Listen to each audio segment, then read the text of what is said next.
శ్రీ గురుభ్యో నమ. శ్రీ రంగన్న బాబు గారి చరిత్ర మూడవ భాగం.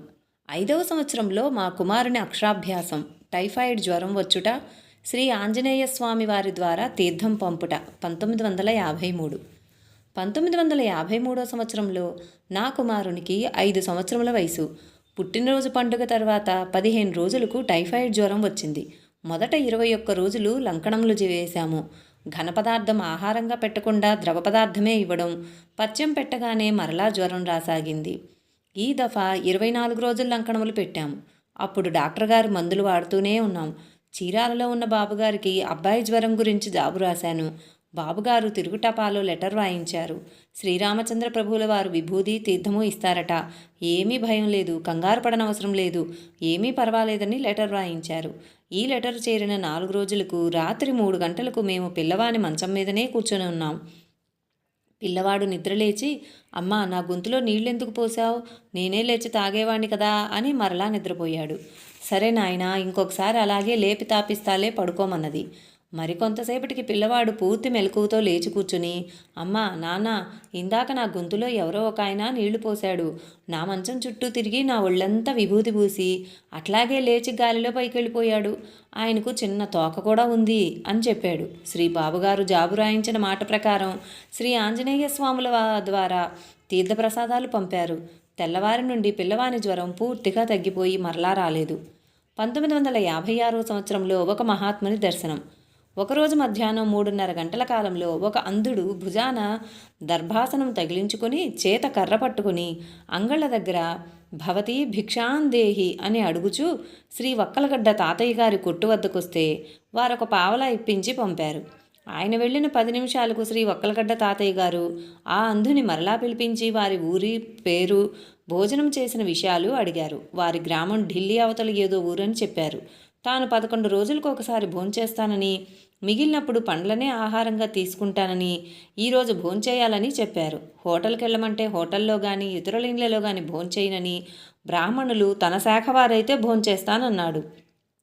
శ్రీ తాతయ్య గారు మనిషిని పంపి నా భార్యని అడిగిస్తే ఆమె తెలగాణ్యపు శాఖ అని చెప్పింది. కనుక శ్రీ తాతయ్య గారు ఆ అంధుని అంగీకారంపై మా ఇంటిలో భోజనమునకు ఏర్పాటు చేశారు. సమీపమున గల శ్రీ మార్కండేయ స్వామి వారి దేవాలయంలో ఉండి స్నాన సంధ్యానుష్ఠానములు పూర్తి చేసుకుని రాత్రి 8 గంటలకు భోజనానికి వస్తానని కబురు చేశారు. నా భార్య ద్వారా విషయం తెలుసుకుని నేను వారి రాక కొరకు ఎదురుచూచుచుంటిని. శ్రీ తాతయ్య గారి అంగడిలో గుడ్డలు కుట్టే వెంకటేశ్వరరావు ఆ అంధుడైన అతిథిని రాత్రి 8 గంటలకు మా ఇంటికి తీసుకొచ్చాడు. వారు రాగానే నా పేరు, గోత్రము, శాఖ వగైరా అడిగారు. నా పేరు కృష్ణమూర్తి, ఇంటి పేరు దేవులపల్లి, కౌండిన్యస గోత్రం, వైదిక బ్రాహ్మణులం, తెలగాణ్యపు శాఖ అని చెప్పాను. వారి వివరాలు అడిగాను. వారు హిందుస్థానీలో మాట్లాడటం వలన వెంకటేశ్వరరావు నాకు ఆయన మాటలు తెలుగులోకి తర్జుమా చేసి చెప్పాడు. వారిది ఢిల్లీ అవతల చిన్న పల్లెటూరని, వారికి ఒక అన్నగారు మాత్రం ఉన్నారని, తనకు వివాహం కాలేదని, బ్రహ్మచారినని, తను అంధుల పాఠశాలలో BA వరకు చదువుకున్నానని, తాను రైలు, కారు, బస్సు మొదలగు ఏ వాహనమూ ఎక్కలేదని, తాను 11 రోజులకు ఒకసారి భోంచేస్తానని, మిగిలిన రోజుల్లో పండ్లు తీసుకుంటానని, ఈరోజు భగవంతుడు మీ ఇంట్లో భోజనం ఏర్పాటు చేశాడని చెప్పాడు. వారు భోజనం చేయుచుండగా నా భార్య నెయ్యి వంచినది. నేను వారి విస్తరలోని పదార్థముల పేర్లు చెప్పుతూ విసనకరతో విసురుచుంటిని. భోజనమయ్యాక తాను చిన్నప్పుడు మా తల్లిగారి ఒడిలో కూర్చొని అన్నం తిన్న అనురాగమును మరిపించుచున్నదమ్మా మీ ఆప్యాయత, అనురాగము, ప్రేమ. మిమ్ములను దేవుడు చల్లగా కాపాడాలని ప్రార్థిస్తున్నాను అని పలికారు. రేపు వేకువజామున 5 గంటలకు వెళ్ళిపోతాను. నన్ను పంపటానికి మీరు వస్తారా అని అడిగారు. తప్పక వస్తాను స్వామి అని చెప్పాను. వారు శ్రీ తాతయ్య గారింటికి వెంకటేశ్వరరావుతో వెళ్ళారు. నేను వేకువజామున 4 గంటలకే తాతయ్య గారింటికి వెళ్ళాను. నేను తాతయ్య గారు వారి వెనకాలే పోతున్నాము. ఆయన ఏలూరు మెయిన్ బజార్ రోడ్డు నుండి పాండురంగ సినిమా హాలు రోడ్డున గల వంతెన వద్దకొచ్చి కాలువగట్టును నడవసాగిరి. స్వామి, ఈ కాలువగట్టున పాముల పుట్టలు ఎక్కువ, మార్గం సరిగా లేదు, చీకటిగా ఉన్నది, ఎలా పోతారు అంటిమి. పుట్టలైతేనేమి, ఏమైనా పర్వాలేదు, ఆ సర్వేశ్వరుడు నడిపించిన మార్గాన్నే పోవాలి, మీరిండ్లకు పోండి అని చెప్పారు. మేము వెనుకకు తిరిగి 2 గజములు నడిచి వెనుక తిరిగి చూస్తే ఆ మహనీయుడు కనిపించలేదు. మేము 2 గజములు నడిచి వెనుకకు తిరిగితే ఆ మహనీయుడు కనిపించలేదంటే వారెంతటి మహనీయులో తెలుస్తుంది. ఈ విషయం శ్రీ రంగన్నబాబు గారికి చెబితే, ఈ ప్రపంచంలో అనేక మంది మహనీయులు ఉన్నారు. పూర్వజన్మలో ఈయన గొప్ప తపస్వి, తపోభంగమై ఇలా వచ్చాడు. ఆయన చాలా గొప్ప మహాత్ముడు. ఇటువంటి మహాత్ముల దర్శనం దొరుకుట దుర్లభం. శ్రీరామచంద్ర ప్రభువుల వారే ఈ రూపంలో రావచ్చును. వారే వచ్చి ఆరగించి వెళ్ళారని అనుకుందాం. వాడే వీడు, వీడే వాడు, అంతా వారి దయ అని పలికిరి. నాగరాజు దర్శనం. హత్యానేరం శిక్ష 1958వ సంవత్సరం. ఒక జానుడు పొడవుగల పాము సప్తవర్ణములతో ధగధగా మెరుచు మంచి తేజస్సుతో మా పూజా గదిలోనికి పోవుచున్నది. చంపి పారవేయకుండా చూస్తూ ఊరుకుంటారేమిటండి అని నా భార్య అరవడం మొదలుపెట్టింది. నేను కర్రతో ఒక దెబ్బ కొట్టగానే అది చనిపోయింది. దానిని కర్ర మీదకు తోసుకొని సైడు కాలువ గట్టును పడేసి ఇంట్లోకి రాగానే మరొక సర్పం అదే సైజు అదే వర్ణములు కలిగి అది కూడా పూజాగృహంలోకి పోతుంది. కర్రతో కొట్టబోసరికి ఆ పాము కావిడి పెట్టి క్రిందకు వెళ్ళింది. కావిడి పెట్టి జరిపి చూచాము. ఇంట్లోని ప్రతి వస్తువు, వంటిల్లు, దేవుని గది అంతా వెతికినా కనిపించలేదు. నాకు అనుమానం వచ్చి బయట సైడు కాలువ గట్టుపై పారేసిన పాము ఉందేమోనని చూచాను. అది అక్కడ లేదు. అచ్చట నాగరాజు ఇచ్చట నాగరాజు ఒక్కటే, సందేహం లేదు. ఈ విషయం శ్రీ రంగన్న బాబు గారికి చెప్పాలనే ఉబలాటం మొదలైంది. అప్పుడు శ్రీ బాబుగారు చీరాల్లో ఉంటున్నారు. దైవ సంకల్పం చే నా ఆతృత గుర్తెరిగిన శ్రీ బాబుగారు మరురోజు ఏలూరు వచ్చారు. నేను నిన్నటి నాగరాజును చంపటం, పాములు అదృశ్యం కావడం గురించి వారికి విన్నవించాను. అయ్యగారు ఆ పాముపై ఒక బట్ట కప్పి బయట పారవేయకపోయారా అని బాబుగారు అన్నారు. మాకంత ధైర్యం లేదండి అన్నాను. ఈ విషయం శ్రీ బాబుగారు ప్రభువుల వారికి మనవి చేయగా, అవునోయ్, నేనే నాగేంద్రుని కృష్ణమూర్తి గారింటికి వెళ్ళి రమ్మన్నాను. వారిని నేను నాగేంద్రుని కొట్టమన్నానా అన్నారట. స్వామి కృష్ణమూర్తి గారు వారెవరో తెలుసుకోలేక, మనసుకు ధైర్యం లేక దుష్టపురుగని భ్రమించి కొట్టారు. చాలా బాధపడుచున్నారు. ఏదైనా ప్రాయశ్చిత్తం తెలిపి వారిని క్షమించండి స్వామి అని ప్రార్థించారు. ఈరోజు కృష్ణమూర్తి గారు కాఫీ భోజనం లేకుండా ఉపవాసం ఉండాలి. వారి భార్య కాఫీ తాగి అన్నం తినకుండా ఉపవాసం ఉండాలి. మరునాడు నాగపడగ వద్ద పాలు పోసుకుని చలిమిడి, చిమ్మిరి, వడపప్పు నివేదించమను. ఒక బ్రాహ్మణునికి భోజనం సమర్పించి వారిని భోంచేయమని చెప్పు అని ప్రాయశ్చిత్తం తెలిపినారు. మేము ఆ విధంగా చేసి పాప విముక్తులమయ్యాము. శ్రీరామచంద్ర ప్రభువుల వారు శ్రీ రంగన్న బాబు గారి రూపంలో మా ఇంట్లో దర్శనమిచ్చుట 1958వ సంవత్సరం. ఒకరోజు సాయంత్రం 5 గంటల సమయంలో ఎవరో గుమ్మం దగ్గరుండి సత్యవతమ్మ గారు కృష్ణమూర్తి గారు లేరా, బడి నుండి ఇంకా రాలేదా, ఎప్పుడొస్తారు అని అడుగుచున్నారట. నా భార్య గుమ్మం వద్దకు వస్తూ 7-8 గంటలకు కానీ రారండి అంటూ బయట చూచింది. అయ్యో మీరా, రండి రండి అని బాబుగారిని ఆహ్వానించి చాపపరచగా కూర్చున్నారు. వెంటనే వారు అహహా అని నవ్వి, ఈరోజు కృష్ణమూర్తి గారు ప్రైవేట్ చెప్పరు, 5 లేక 10 నిమిషాల్లో ఇక్కడికి వస్తారు చూస్తుండండి అని చెప్పారు. ఈరోజేమిటి బాబుగారు ఇట్లా మాట్లాడుచున్నారనుకుంటూ ఉంది. అంతలోనే నేను ఇంటికి వచ్చి శ్రీ బాబుగారికి నమస్కరించి బట్టలు మార్చుకొని వచ్చి కూర్చున్నాను. నా భార్య కూడా వచ్చి కూర్చున్నది. ఏమండి ప్రైవేట్ చెప్పేందుకు పోలేదా అని అడిగారు. లేదండి, ఒకరు సినిమాకు, మరొకరు పేరంటమునకు, ఇంకొకరు ఏదో గ్రామానికి ప్రయాణం అగుచున్నందున ఇంటికి వచ్చేశాను అన్నాను. ఏమండి సత్యవతమ్మ గారు, 5-10 నిమిషాల్లో కృష్ణమూర్తి గారు వస్తారని చెప్పాను, నా మాట అబద్ధమైందా అన్నారు. మీ మాట అబద్ధం ఎలా అవుతుందండి అంటుంది. వెంటనే బాబుగారు లేచి వెళ్ళిపోవాలని నిల్చున్నారు. వెంటనే వారి తల చుట్టూ చక్రం కనిపించసాగింది. ఒకసారి విఘ్నేశ్వరుడుగా, చతుర్ముఖ బ్రహ్మగా, శ్రీ కోదండరామునిగా సాక్షాత్కరించి చివరకు చక్రం అదృశ్యమై శ్రీ రంగన్నబాబు గారి రూపం దర్శనమైంది.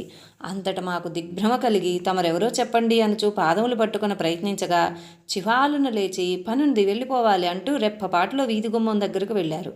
ఒక్క పరుగును నేను అక్కడికి వెళ్ళేసరికి వారు సమీపమందలి 4 రోడ్ల కూడల్లో కనిపించారు. నేను అక్కడికి పరిగెత్తేసరికి ఏ రోడ్డును వెళ్లారో కానీ అదృశ్యమయ్యారు. 4 రోడ్లు వెతికాను, కనిపించక ఇంటికి వచ్చాను.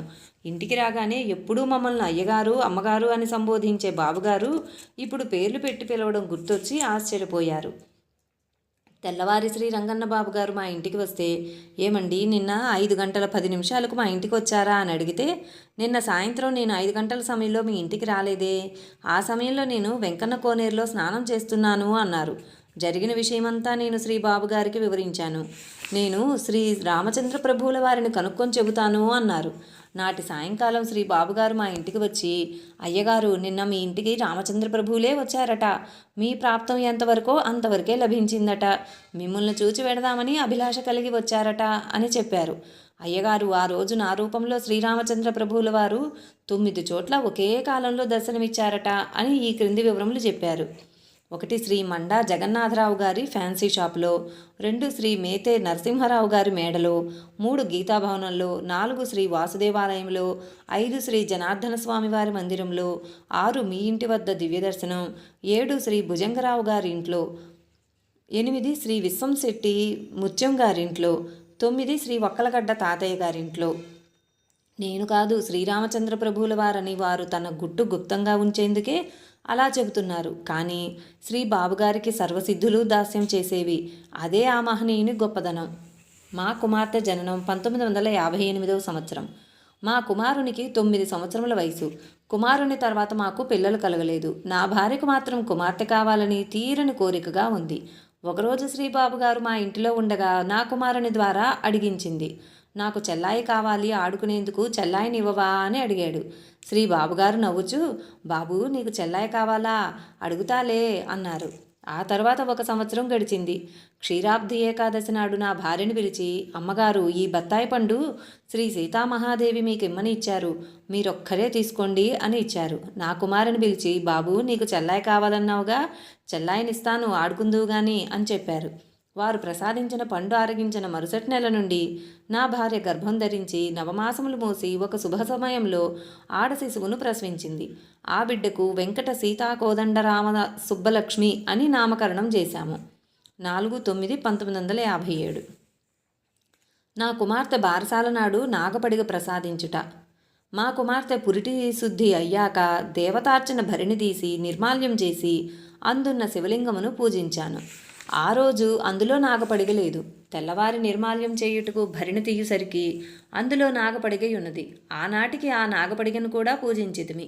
మరునాడు శ్రీ బాబుగారికి ఈ నాగపడిగ మా దేవతార్చన భరిణిలో ప్రత్యక్షమవడం గురించి చెప్పాను. వారు, అయ్యగారు, స్వామివారు మీకు నాగపడిగ ప్రసాదించిన మాట వాస్తవమేనట. మీరు దానిని జాగ్రత్తగా పూజించుకోండి. మీ జన్మ సుకృతముచే శ్రీ స్వామివారి నుండి పొందిన కానుక అది అని సెలవిచ్చారు. అది మొదలు నిత్యం ఆ నాగపడిగను పూజిస్తున్నాము. శ్రీ కంకిపాటి నారాయణరావు గారింట్లో ప్రైవేట్ చెప్పుట జీతం యొక్క వివరములు. 1958వ సంవత్సరం. నేను గత 10 సంవత్సరముల నుండి శ్రీ కంకిపాటి నారాయణరావు గారి పిల్లలకు ప్రైవేట్ చెప్పుచుంటిని. అయ్యగారు, మీ ఆడపిల్లల నెల జీతం ఏ నెల జీతం ఆ నెల తీసుకుంటాను. పిల్లవాని జీతం మీ వద్దనే ఉంచండి, నాకు అవసరమైనప్పుడు తీసుకుంటానని భార్యాభర్తల సమక్షంలోనే చెప్పాను. అది మొదలుకొని అమ్మాయిల జీతం ప్రతి నెలా తీసుకొంచుంటిని. పిల్లవాని జీతం వారి వద్దనే ఉండేది. 2 సంవత్సరములు అయ్యాక నాకు వారు 150 రూపాయలు ఇవ్వవలసి ఉండెను. నాకేదో అవసరం వచ్చి డబ్బులు అడిగాను. మీకు మేము ఏ నెల జీతం ఆ నెల ఇస్తున్నాం కదా, ఇంకా మీకెందుకు బాకీ ఉన్నాము అని నారాయణరావు గారు అన్నారు. వారి భార్య కూడా పిల్లవాని జీతం మన దగ్గరే ఉంచమన్నాడు కదా అని చెప్పినా వారు అంగీకరించలేదు. అప్పుడు నేను నా డబ్బు పూర్తిగా ఇచ్చినంత వరకు నేను మీ పిల్లలకు ప్రైవేట్ చెప్పనని ఖండితంగా చెప్పి వచ్చాను. కానీ ఆయన భార్య గారు, మాస్టర్ గారు తొందరపడి మానేయకండి, నేను వారికి చెప్పి ఒప్పిస్తాను అని చెబితే ఆ తర్వాత కూడా 3 రోజులు పాఠాలు చెప్పి వచ్చాను. ఆమె ఎంత చెప్పినా వారు వినలేదు, నా పైకం ఇవ్వలేదు. నేను వారి పిల్లలకు ప్రైవేట్ చెప్పడం మానేశాను. నిత్యం వారి ఇల్లు దాటుకొని వెళ్ళి అవతలిళ్లలో ప్రైవేట్ చెప్పేవాడిని. ఆమె మాత్రం 2-3 మార్లు నన్ను ఆపి ఆయన మొండి మనిషిని, నన్నే ఎలాగైనా సర్దుకొని వచ్చి ప్రైవేట్ చెప్పమని ప్రాధేయపడింది. నేను మాత్రం నా డబ్బిచ్చినంత వరకు రానని ఖండితంగా చెప్పేశాను. ఈ విషయం నేనెప్పుడూ శ్రీరంగన్న బాబు గారికి చెప్పి ఉండలేదు. ఒకరోజు కంకిపాటి రంగారావు గారు, నారాయణరావు గారు, మోతే నరసింహారావు గారి సమక్షంలో వారి మేడ మీద కూర్చొని ఉన్నారు. అప్పుడు శ్రీ రంగన్న బాబు గారు కూడా అక్కడ ఉన్నారు. శ్రీ నరసింహారావు గారి దర్శనార్థం వచ్చిన వారు 40 మంది ఆ హాల్లో ఉన్నారు. అప్పుడు శ్రీ రంగన్న బాబు గారు నరసింహారావు గారితో, కంకిపాటి వారు శ్రీ దేవులపల్లి కృష్ణమూర్తి గారికి డబ్బు బాకీ ఉన్నారట. చదువు చెప్పిన ఉపాధ్యాయుని సత్కరించవలసింది పోయి వారి కష్టార్జితం ఇవ్వకపోవుట ఎంత నేరం, ఎంత పాపం. భార్య చెప్పినను వినకపోవుట ఎంత పాపం. రేపు సాయంత్రం 6 గంటల లోపల కృష్ణమూర్తిని పిలిపించి వారికి ఇవ్వవలసిన పైకమంతయు ఇచ్చివేయమని ఇది నా ఆజ్ఞ అని కంకిపాటి నారాయణరావు గారికి చెప్పమన్రి. అమావాస్య నాటి ఉదయం శ్రీ బాబుగారు మా ఇంటికి వచ్చారు. అయ్యగారు, నారాయణరావు గారు ప్రైవేట్ డబ్బులు ఇవ్వలేదని నాకెప్పుడూ చెప్పలేదే. రాత్రి నరసింహారావు గారి ఇంట్లో జరిగిన సంభాషణంతా నాతో చెప్పారు. 10 రూపాయలు హెచ్చు తక్కువగా ఇచ్చినను మీరు తీసుకోండి, వద్దనకండి అని చెప్పారు. ఈ విషయం నేనెప్పుడూ శ్రీ రంగన్న బాబు గారికి చెప్పలేదు కనుక ఆశ్చర్యపోయాను. భక్తునికి భగవంతునికి గల అవినాభావ సంబంధం ఎవరు వర్ణించగలరు? నాటి సాయంత్రం నారాయణరావు గారి నుండి నన్ను రమ్మని కబురు వచ్చింది. నేను వెళ్ళగానే కూర్చోబెట్టి శ్రీ రంగన్న బాబు గారితో తాను ప్రైవేట్ డబ్బులు ఇవ్వలేదని ఎప్పుడైనా చెప్పానేమోనని అడిగారు. ఎప్పుడూ నేనెవ్వరితోనూ చెప్పలేదని చెప్పాను. వారికి నోటె మాట రాక ఆశ్చర్యంతో ఇంట్లోకి వెళ్ళి 145 రూపాయలు తెచ్చి ఇచ్చి పొరపాటు జరిగింది క్షమించమని అడిగారు. అందరినీ శిక్షించేవాడు, రక్షించేవాడు ఆ పరమేశ్వరుడే కదండి. నేనెంతటి వాడను అన్నాను. నారాయణరావు గారి భార్య తన భర్త చేసిన పనికి క్షమాపణ చెప్పి తిరిగి ప్రైవేటు చెప్పుడుకు రమ్మని ప్రాధేయపడింది. అలాగే వస్తానని మరునాడు విదియనాటి నుండి ప్రైవేటు చెప్పేందుకు వాళ్ళ ఇంటికి శ్రీ రంగన్నబాబు గారి అనుమతితో పోతుండేవాణ్ణి. తనకు సర్వస్య శరణాగతి చేసిన భక్తుల సర్వ విషయాలు శ్రీ బాబుగారికి తెలిసి ఉంటాయని, తగిన విధంగా వారు మన జీవన విధానాన్ని నడిపించి గమ్యం చేర్చుతారనేందుకు పై విషయం ఒక గొప్ప ఉదాహరణ. మా పూజామందిరంలో నాగపడిగ అంతర్ధానమగుట 1958. మా తాతగారిచ్చిన నాగపడిగ మా దేవపూజ భరిణిలో చాలా కాలం నుండి ఉండేది. నేను నిత్యము ఆ నాగపడిగకు పూజ చేసేవాణ్ణి. ఒకరోజు పూజా సమయమున నాగపడిగ కనిపించలేదు. పూజామందిరమేగాక ఇల్లంతా వెదికాను, ఎక్కడా కనిపించలేదు. తెల్లవారి శ్రీ బాబుగారు మా ఇంటికి వస్తే నాగపడిగ కనిపించని విషయం చెప్పాను. అయ్యగారు, మీరేమీ దిగులు పడవద్దు, నేను ప్రభువుల వారిని అడిగి చెబుతానని చెప్పారు. శ్రీరామచంద్ర ప్రభువుల వారిని అడిగితే మా పూజామందిరంలోని నాగపడిగను తామే తీసుకున్నామని, త్వరలోనే మరొకటి ప్రసాదిస్తానని చెప్పమని శ్రీ స్వామివారు చెప్పారని బాబుగారు చెప్పారు. 1959లో శ్రీరామచంద్ర ప్రభువుల వారు బాల్యమున ధరించిన వస్తువుల దర్శనం. ఒకరోజు రాత్రి 7 గంటలకు మా ఇంటికి ఒక కొల్లాయి గుడ్డ మూట తీసుకొచ్చారు. అయ్యగారు, ఇవన్నీ శ్రీ స్వామివారు చిన్ననాడు ధరించిన వస్తువులు. ఇలాంటివి వారికి అనేకమున్నాయి. ఇవన్నీ వారి తండ్రిగారైన దశరథ మహారాజు గారు చేయించినవట. వీటిని మీకు చూపించమని శ్రీ స్వామివారి ఆజ్ఞ అని చెప్పారు. మాకు చూపించిన వాటిలో మెడలో ధరించు బంగారు గొలుసులు, చేతికి ధరించు బంగారపు ఒత్తులు, అందెలు, వేళ్ల ఉంగరములు గలవు. ఇవన్నీ మంచి కాంతితో దగదగలాడుచుండెను. ఆ వస్తువులు మా ఇంటిలోనే ఉంచి 4వ నాడు తీసుకువెళ్లారు. నలమహారాజు జూదమాడిన ధనం మాకు చూపుట. ఒకరోజు సాయంత్రం 5 గంటలకు చంకలో సంచి, దానిపైన కండువా కప్పుకొని శ్రీ బాబుగారు వచ్చారు.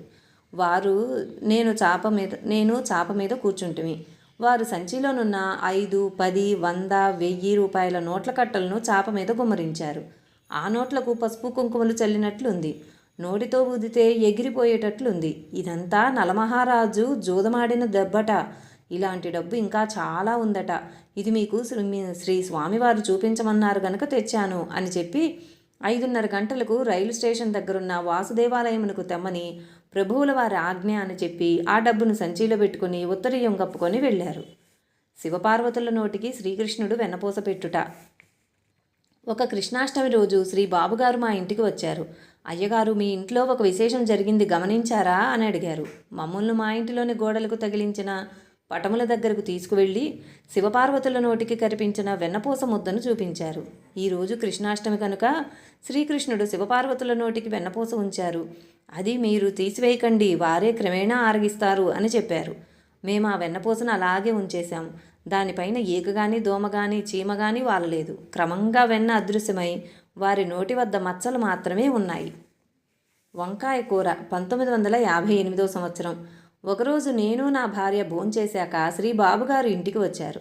అయ్యగారు, ఈరోజు మీ ఇంట్లో వంకాయ కూర చేశారని శ్రీరామచంద్ర ప్రభువుల వారు చెప్పారు, నిజమేనా అని అడిగారు. నేను చాలా ఆశ్చర్యపోయాను. కారణం, ఆ రోజు మా ఇంట్లో వంకాయ కూర చేసిన మాట వాస్తవమే. అయ్యగారు, నేను ఈరోజు మొదటి అన్నం మీ వంకాయ కూరతో తినాలట. కొంచెం కూర ఆకులో పెట్టివ్వండి అని అడిగారు. మేము అలాగే ఇచ్చాం. సాయంకాలం శ్రీ బాబుగారు వచ్చి, అయ్యగారు, వంకాయ కూర పైన నాపైన శ్రీ స్వామివారు అమృతం ప్రోక్షించారు. కూర ఎంతో మధురంగా ఉంది అని చెప్పారు. మధ్యాహ్నం వారికి వంకాయ కూర పెట్టినాక మా ఇంటిలో పుల్ల నిమ్మకాయంత కూర మిగిలిండెను. కానీ సాయంకాలం చూస్తే 4 మనుషులకు సరిపడే కూర ఉంది.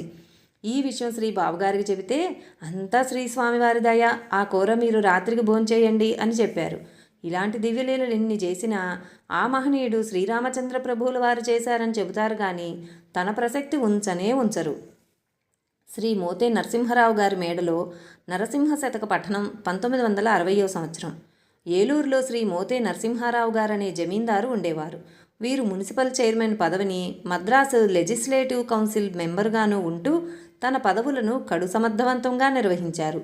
చివరిలో వీరు సర్వసంగ పరిత్యాగం చేసి తన మేడ మీదనే ఉంటూ కొన్నాళ్ళు ఇడ్లీ మాత్రమే తినేవారు, మరికొన్నాళ్ళు కాఫీ మాత్రమే తాగేవారు, మరికొన్నాళ్ళు ఎండు ద్రాక్ష పళ్ళ రసం మాత్రం స్వీకరించేవారు. ఎప్పుడూ భగవద్ధ్యానంలో ఉండేవారు. ఒకరోజు శ్రీ రంగన్నబాబు గారు, శ్రీ స్వామివారి ఆజ్ఞ అయింది కనుక ఈరోజు మీరు శ్రీ నరసింహారావు గారి సమక్షంలో నరసింహ శతకం చదవవలెనని ఆజ్ఞాపించిరి. అంతటి గొప్ప వేదాంత పండితుని ముందు నేను చదవడం ఏమిటి? వారి ప్రశ్నలకు నేను సమాధానం ఇవ్వగలనా అని శ్రీ బాబుగారితో అంటిని. పఠనమునకు ముందు నీవు విఘ్నేశ్వరుని ప్రార్థించి మొదలుపెట్టండి. వారేమి ప్రశ్నలు వేసినా శ్రీరామచంద్ర ప్రభువుల వారే మీ హృదయంలో నుండి సమాధానమిస్తారు అని చెప్పి నన్ను అచ్చడికి తీసుకుపోయారు. నరసింహ శతక పఠనం పూర్తయింది. శ్రీ నరసింహరావు గారు నన్నెట్టి ప్రశ్నలు వేయలేదు. శతక పఠనం శ్రద్ధగా విని ఆనందించి, చాలా బాగున్నది, వేదాంతమంతయు ఈ పద్యములలో ఇమిడి ఉన్నది అని పలుకుచూ 5 రూపాయలు తాంబూలంలో ఉంచి నాకు ఇయ్యబోయిరి. నేను తీసుకొనుటకు అంగీకరించలేదు. నేను భగవదర్పితంగా ఇస్తున్నాను, తీసుకొనమని ప్రాధేయపడిరి. అప్పుడు శ్రీ రంగన్నబాబు గారు నా దగ్గరకు వచ్చి, వారు భగవదర్పితంగా ఇస్తున్నానంటున్నారు గనక తీసుకోండి, తర్వాత నేను చెబుతానని పలికిరి. నేను 5 రూపాయలు తీసుకొంటిని. మేము సెలవు తీసుకుని వచ్చేటప్పుడు శ్రీ బాబుగారు ఆ 5 రూపాయలకు టెంకాయలు తెప్పించి శ్రీ మార్కండేయ స్వామి వారి ఆలయంలో కొట్టించిరి. చిన్న తిరుపతి వెంకటేశ్వర స్వామి మమ్మల్ని తన దర్శనమునకు రమ్మని శ్రీ రంగన్నబాబు గారి ద్వారా కబురంపుట. 1969. శ్రీ రంగన్నబాబు గారితో మాకు పరిచయం కాకముందు నా భార్య కాపురానికి వచ్చిన కొత్తలో 1935-39 మధ్యకాలంలో మా పెద్ద తాతయ్య గారి భార్య అంతర్వేది నరసింహస్వామికి మొక్కుకొన్నదట. ఏమని? కృష్ణమూర్తికి మగపిల్లవాడు కలిగితే శ్రీ అంతర్వేది నరసింహల స్వామి దర్శనానికి వస్తాడు అని చెప్పిందట. నాకు కుమారుడు జన్మించిన 10 సంవత్సరములకు అమ్మాయి పుట్టింది. అమ్మాయికి 1.5 సంవత్సరం వయసు. ఒకరోజు మా స్వగ్రామమైన చాటపర్రు వెళ్ళినప్పుడు మా పెద్దమ్మ పై మొక్కుబడి విషయం నాకు చెప్పారు. ఒకరోజు కుటుంబ సహితంగా అంతర్వేది వెళ్ళి రావాలని అనుకున్నాం. శ్రీ బాబుగారికి చెబితే అలాగే వెళ్ళి రమ్మన్నారు. రేపు అంతర్వేది వెళతామనగా ఈ రాత్రికి శ్రీ బాబుగారితో చెప్పాను. అప్పుడు బాబుగారు, అయ్యగారు, మీరు అంతర్వేది దర్శించి వచ్చేటప్పుడు చిన్న తిరుపతి వెళ్ళి శ్రీ స్వామివారిని దర్శించుకొని రమ్మని శ్రీ వెంకటేశ్వర స్వామివారు మీకు చెప్పి రమ్మనమని చెప్పారు అని చెప్పారు. ఆ మాట ప్రకారమే మేము అంతర్వేది తర్వాత చిన్న తిరుపతి వెళ్ళి దర్శనం చేసుకొని వచ్చాము. శ్రీ రంగన్నబాబు గారి ఆజ్ఞ మేరకు మేనరికపు సంబంధం నా కుమారునికి చేసుకున్నట్టుకు అంగీకరించుట. ఒకరోజు శ్రీ బాబుగారు మా ఇంటికి వచ్చి, అయ్యగారు, మీ బావమరుదులు ఇద్దరూ మీ అబ్బాయికి పిల్లనిస్తామని రాబోతున్నారు. మేనరికం చేసుకోకూడదని ఏముంది? ఎవరి పిల్లనైనా ఒకరిని చేసుకుంటామని చెప్పండి అని చెప్పారు. ఆ మహనీయుని ఆజ్ఞ మేరకు మా చిన్న బావమరిది కుమార్తెను చేసుకుంటామని చెప్పాను. 1962 సంవత్సరంలో నా కుమారుని వివాహం జరిగింది. మా బావమరుదులు రాకముందే శ్రీ బాబుగారు ఆ విషయం చెప్పడంతో వారు సర్వజ్ఞులని తెలుస్తుంది. నా కుమారుని వివాహ సమయంలో సదస్యము నాటి మహిమ. వివాహానంతరం పెండ్లి కుమార్తె వారు బ్రాహ్మణులకు ఒక శాలువ 2 రూపాయలు దక్షిణ ఇచ్చి సత్కరించిరి. పెండ్లి కుమారుని సదస్యం ఇంకా 10 రోజులుంది. సదస్యమునకు ముందు రోజు నేను శ్రీ రంగన్నబాబు గారిని కలుసుకుని మాట్లాడాను. పెండ్లి కుమార్తె వారు శాలువ కప్పి సత్కరిస్తే మనం తాంబూలంలో పైకం పెట్టి ఇస్తాము, మీరేమీ భయపడవద్దు అని శ్రీ బాబుగారు చెప్పారు. శ్రీ బాబుగారు నేత్రములు మూసుకొని 10 నిమిషములు కూర్చుని, అయ్యగారు, అందరు పండితులను 3 భాగములుగా విభజించి 1వ గ్రేడుకు 10 రూపాయలు, 2వ గ్రేడుకు 5 రూపాయలు, 3వ గ్రేడుకు 2 రూపాయలు ఇవ్వమని శ్రీరామచంద్ర ప్రభువుల వారు చెప్పారు. అలా చేస్తామని చెప్పారు. సదస్యం రోజు 35 మంది బ్రాహ్మణులు వచ్చారు. నేను సదస్యం మంటపంలోనికి వచ్చి అందరికీ నమస్కరించి తిని, శ్రీ మండా జగన్నాథరావు గారిని పోలి ఉన్న వ్యక్తి వచ్చి నా చేతికి ఒక సంచి ఇచ్చి, ఈ సంచిలోని సొమ్మును లెక్క పెట్టవద్దు, సంచిలో నుండి పైకం చేతికి వచ్చినంత తీసి ఇస్తుండండి అని చెప్పారు. ఈ సంచిని శ్రీ రంగన్నబాబు గారు మీకు ఇవ్వమన్నారని చెప్పి అచ్చటనే కూర్చున్నారు. మా బాబాయ్ గారిని సంచిలో నుండి డబ్బు తీసి నాకు ఇవ్వమని చెప్పాను. ఆయన్ను సంచిలో ఎంతున్నది చూడొద్దని చెప్పాను. ఆయన చేతికి మొదట 10 రూపాయల నోటు వచ్చింది. అది చూసి ఆయన, ఒరే కృష్ణ, ఇంతకుముందు జమీందారులు, కోటీశ్వర్లు, లక్షాధికారులు ఎవరో గాని సదస్యంలో తాంబూలంలో పెట్టి ఇంత పైకి ఇచ్చి ఉండలేదు అంటూ 10 రూపాయల నోటు సంచిలో పడేసి చేయి బయటకు తీయలేక గజగజా వణుకుచుండెను. జగన్నాథరావు గారు, సంచిలో నుండి మీరే డబ్బు తీసి ఇవ్వమని నేను అడిగినందున జగన్నాథరావు గారు మా బాబాయ్ చేతిని సంచి నుండి బలవంతంగా లాగవేసి తానే నా చేతికి డబ్బు ఇవ్వసాగిరి. వేద పండితులకు ఇచ్చినంతసేపు 5 రూపాయలు, 2 రూపాయలు, 1 రూపాయి నోట్లు 3 వస్తున్నాయి. శాస్త్ర పండితులకు ఇచ్చినంతసేపు 5 రూపాయల కాగితములు వచ్చాయి. 3వ గ్రేడు వారికి ఇచ్చినప్పుడు 2 రూపాయల నోట్లు వచ్చాయి.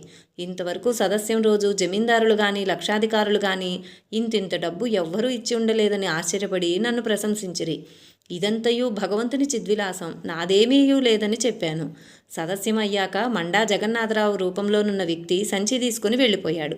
సదస్యం తర్వాత నేను శ్రీ బాబుగారితో మాట్లాడినప్పుడు అప్పుడు అధికంగా వచ్చిన 7 సప్తఋషులనియు, మండా జగన్నాథరావు గారి రూపంలో వచ్చిన వారు కుబేరుడనియు వారు సెలవిచ్చిరి. వివాహ సందర్భంగా శ్రీ సీతామహాదేవి గారు, శ్రీరామచంద్ర ప్రభువుల వారు స్వయంగా వచ్చి వధూవరులను ఆశీర్వదించి వెళ్లారని చెప్పారు. శ్రీ రంగన్నబాబు గారి దివ్యలీలా ప్రదర్శనమునకు ఇది ఒక మచ్చుతునక.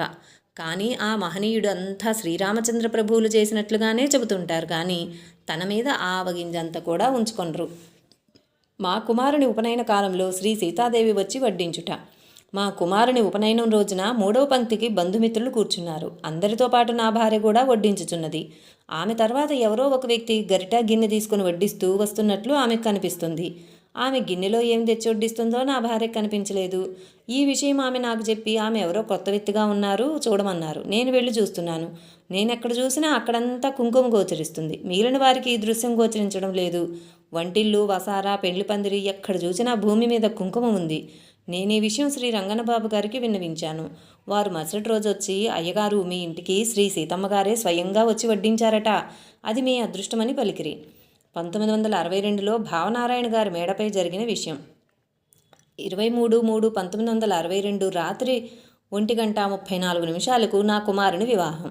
శ్రీ బాబుగారిని ఆహ్వానించుటకు గుంటూరు వెళ్ళాను. గుంటూరులో శ్రీ భావనారాయణ గారి మేడ మీద గదిలో నేను శ్రీ బాబుగారు ఒక గదిలో పడుకొని ఉన్నాం. ఒకవేళలో నా పైన చల్లగా వర్షపు చినుకుల వలె రాల్చున్నాయి. నేను నిద్రలేచి గదిలో ఏమిటి వర్షం పడుతుందే అని నా పడకపై చూశాను. చాలా చిత్రంగా ఉంది. పడక నిండా అక్షింతలున్నాయి. శ్రీ బాబుగారిని నిద్రలేపలేదు. తెల్లవారి నిద్రలేచేసరికి నా చొక్కా, పంచ, ఉత్తరీయం పసుపుతో నిండిపోయి ఉన్నాయి. కానీ నా పరుపుపై పరిచిన దుప్పటి, దిండు, గలీబులకు పసుపు ఏ మాత్రం కూడా అంటుకోలేదు. ఈ విచిత్రమును నేను శ్రీ బాబుగారికి చెప్పి నా గుడ్డలు చూపించాను. అయ్యగారు, ఇది శ్రీ స్వామివారు మీపై చల్లిన అమృతపు చినుకులు. అది శుభసూచకమైన ఆశీర్వాదం. ఈ గుడ్డలు విప్పి సంచిలో పెట్టండి. ఇంటికి వెళ్ళినాక మీ గుడ్డలు బకెట్లోని నీటిలో బాగా జాడించి పసుపు నీళ్లు తొక్కని తావులో పోయండి. ఈ గుడ్డలు చాకలికి వేయవద్దు. మీ సుకృతముచే శ్రీరామచంద్ర ప్రభువుల వారు మీకిట్టి దివ్యానుభవం ప్రసాదించారు అని చెప్పారు. నేను ఇంటికి వచ్చి అలాగే చేశాను. 1963 సంవత్సరం వైకుంఠ ఏకాదశి నాడు నా అనారోగ్యానికి శ్రీ బాబుగారి ద్వారా శ్రీరామచంద్ర ప్రభువు విభూతి పంపుట. వైకుంఠ ఏకాదశి నాడు ఉదయం 7 గంటలకు శ్రీ బాబుగారు మా ఇంటికి వచ్చి వైకుంఠ ఏకాదశి ప్రాముఖ్యాన్ని గురించి వివరించారు. ఈరోజు ముక్కోటి దేవతలు ఉపవాసముందురని, ఈనాడు శరీరం వదిలిన వారికి పునర్జన్మ ఉండదని చెప్పి మమ్ములను కూడా ఉపవాసం ఉండమన్రి. శంకరమఠంలో సప్తాహం ఉంది, భజన, సంకీర్తన ఉంటాయి. నేను 3 గంటలకు వస్తాను, మీరు సిద్ధంగా ఉండండి, పోదామని వెళ్ళారు. తిరిగి మధ్యాహ్నం 2 గంటలకు వచ్చి 4 బత్తాయి పండ్లు, 5 యాపిల్ పండ్లు, 1 అరిటాకులో తెచ్చిచ్చి మీరు ప్రసాదం తీసుకుని 3 గంటలకు సిద్ధంగా ఉండమని వెళ్ళారు. నేను పంచాబనీను ధరించి చొక్కా వేసుకొనిలోగా నా శరీరమంతా చీమలు పాకినట్లుంది. బనీని విదిలించి చూచాను, ఏమీ లేదు. చొక్కా వేసుకున్నాను. శ్రీ బాబుగారు వచ్చారు. నా కుమారుడు, నేను, బాబుగారు పోతున్నాం. మధ్యదోవలో నా ఒళ్ళంతా జిలా, కళ్ళు తిరుగుతున్నాయి, నడవలేకున్నాను. అప్పుడు శ్రీ బాబుగారికి చెప్పాను, పైత్యం వల్ల అలా ఉంది, మీ డాక్టర్ గారి దగ్గర ఒక ఇంజెక్షన్ చేయించుకోండి, బాగుంటుంది అని మమ్మల్ని ఆసుపత్రి దగ్గర వదిలి వెళ్ళారు. ఆసుపత్రిలో డాక్టర్ గారు లేరు, తిరుపతి వెళ్ళారు. డాక్టర్ గారు మేనల్లుడు కూడా డాక్టర్ కనుక కాంపౌండర్ వారికి ఫోన్ చేస్తే వారు అర్జెంటు కేసులో ఉన్నందున రాలేననియు వారిని తన దగ్గరకు పంపమన్నారు. మేము రిక్షాలో వెళ్ళాం. అక్కడికి వెళ్ళేసరికి నా శరీరం అంతయు ఉబ్బి 4 మనుషులు లేవదీసేందుకు వీలు కానంత బరువైనాను. నాకు స్పృహ లేదు. నన్ను మరొక డాక్టర్ గారైన శ్రీ రావు వెంకట్రావు గారి దగ్గరకు తీసుకుపోండి, నేను కూడా వస్తానని చెప్పి రిక్షాలో అక్కడికి పంపారు. శ్రీ వెంకట్రావు గారు నేను లోపలికి రాలేని స్థితిని చూచి వారి కుమారుడు, ఆయన ఒకేసారి చెరొక చేతికి ఇంజెక్షన్ చేసి ఇంటికి తీసుకుపోయి బ్రాందీ పోయమని చెప్పారట. ఇంటికి వస్తుంటే మధ్యదోవలోనే నాకు స్పృహ వచ్చి అందరినీ గుర్తుపట్టగలుగుతున్నాను. 4 గంటలకు ఇంటికి చేరాను. నా భార్య ఇంట్లో లేదు, పేరంటం వెళ్ళుండెను. రిక్షావాడు ఆతృతతో వెళ్ళి ఆమెకు ఆ కబురు చెప్పగానే ఆమె, మా మామగారు, బావమరుదులు, మిత్రులు 50 మందితో ఇల్లు నిండిపోయింది. వారు అనుకున్నంతగాక నా పరిస్థితి బాగుండెను. డాక్టర్ గారు మేనల్లుడొచ్చి బ్రాందీ పోయవద్దు, బార్లీ కానీ కాఫీ కానీ ఇవ్వమని చెప్పి 4 మాత్రలు ఇచ్చి గంటకొకటి వేయమని చెప్పి వెళ్ళారు. రాత్రి 10 గంటలకు మామగారు, బావమరుదులు ఇండ్లకు వెళ్ళారు. రాత్రి 11 గంటలకు శ్రీ బాబుగారు వచ్చి, అయ్యగారు, ఏమీ కంగారు పడనక్కర్లేదు, అంతా శ్రీరామచంద్ర ప్రభువుల వారు చెప్పారు, నా చేత విభూతి పంపారని కొంత నుదుటికి, కొంత పొట్టకు పూసి, కొంచెం నోట్లో వేసి ఉదయానికి బాగుంటుందని చెప్పి మీరెప్పుడూ ఉపవాసం ఉండవద్దని చెప్పి వెళ్ళారు. తెల్లవారి నేను మామూలుగా పాఠశాలకు వెళ్ళాను. ఇక్కడ మనం గమనించవలసిన ముఖ్య విషయం ఒకటి ఉంది. శ్రీ రంగన్న బాబు గారు ప్రక్కనుండే ఆసుపత్రిలో వదిలి వెళ్ళారు. మరి వారు అప్పుడే శ్రీరామచంద్ర ప్రభువుని అడిగి విభూతినిచ్చి బాగు చేయవచ్చు కదా. రుణానుబంధాలు తీరకుండా మహనీయులు అడ్డుకోరు. ₹1,00,000 బాకీకి ₹100 చెల్లించాలి. కొంతకు కొంతైనా అనుభవించి డబ్బు ఖర్చయితే గాని మహనీయులు కల్పించుకోరు. ఇది తెలియక శ్రీ బాబుగారు పక్క నుండి కూడా ఇలా అయ్యిందే అని బాధపడడం మన అవివేకం అవుతుంది. శ్రీ రంగన్న బాబు గారికి జై. లైక్ చేయండి, షేర్ చేయండి, సబ్స్క్రైబ్ చేయండి. కొత్తగా సబ్స్క్రైబ్ చేసుకున్న వారు పక్కనే ఉన్న బెల్ ఐకాన్ ప్రెస్ చేసి ఆల్ అని ప్రెస్ చేస్తే నా నోటిఫికేషన్స్ వెంటనే మీకు అందుతాయి. Thank you.